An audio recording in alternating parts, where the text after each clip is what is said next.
Welcome to another episode of Ask Abby, the show where I, your host, Abby, try not to freeze my little booty off while I answer your burning questions. Today's question comes from many a community member who have stopped me to ask, Abby, what is going on with this hillside over here? Well, I would love to tell you.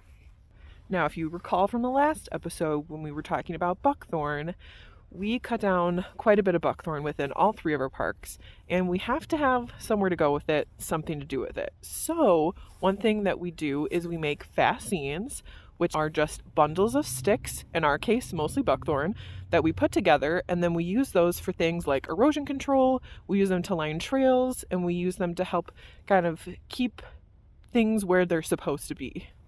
All right, here we've got a really great example of a fascine. So as you can see, it's just a big bundle of sticks.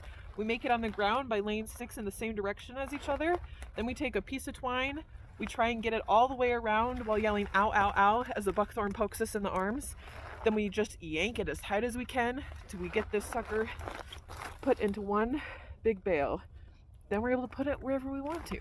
Along this hillside, we've been working very hard to get rid of a lot of invasive species like buckthorn. When we get rid of those species, we're kind of left with nothing else going on. What we've been doing is throwing some seed of native species.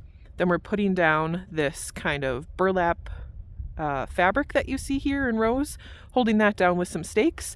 And then every couple of feet, we've got layers of fascines going in. This is going to help with erosion control, and primarily it's going to help slow down the flow of water. So every time water comes in contact with one of these fascines, it gets slowed down exponentially.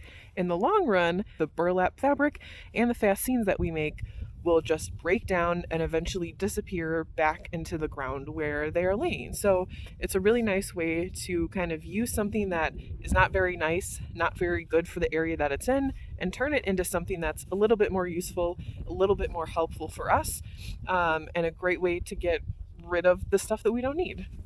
Thanks for coming to another episode of Ask Abby. I really hope you learned something today. And if you want to help cut buckthorn and or make fascines, you can come volunteer at any three of our parks during one of our route opportunities. So check out our website for more information.